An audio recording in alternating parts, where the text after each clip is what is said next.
আসসালামু আলাইকুম রহমতুল্লাহি ওয়া বারাকাতুহু।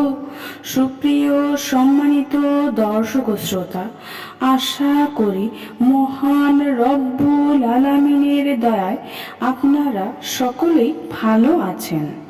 যদি আপনি মানুষের নিকট সম্মানিত হতে চান, আপনি চান সকলে যেন আপনাকে সম্মান করুক, আপনাকে ইজ্জত করুক এবং সকলে যেন আপনাকে মোহাব্বত করে, সকলের দৃষ্টিতে আপনি সম্মানিত হতে চান, তাহলে এই আমলটি করুন।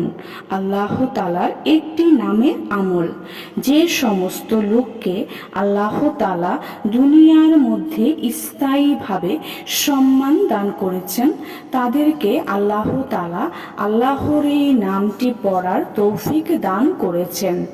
যদি আপনি চান আল্লাহ তাআলা আপনার উপর দয়া করে আপনাকে এই সম্মান দান করুক, তাহলে এই আমলটি করুন।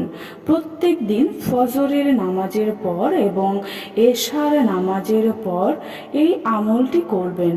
অবশ্যই 5 ওয়াক্ত নামাজ আদায় করবেন। এশা এবং ফজরের নামাজের পর বসে সর্বপ্রথম 11 বার দুরূদ শরীফ পড়ুন।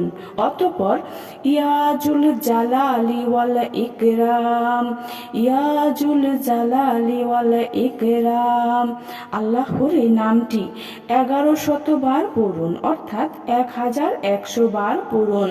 শেষে আবার 11 বার দুরূদ শরীফ পড়ুন। যতদিন পর্যন্ত আপনি বুঝতে পারবেন যে মানুষ আপনাকে সম্মান করতেছে, ততদিন পর্যন্ত আমলটি করতে থাকুন। সুপ্রিয় সম্মানিত দর্শক ও শ্রোতা, আজকের ভিডিওটি এই পর্যন্তই। ভিডিওটি যদি ভালো লেগে থাকে অবশ্যই চ্যানেলটি সাবস্ক্রাইব করবেন, লাইক করবেন, কমেন্ট করবেন এবং বেশি বেশি শেয়ার করে দিবেন। সবাই ভালো থাকবেন।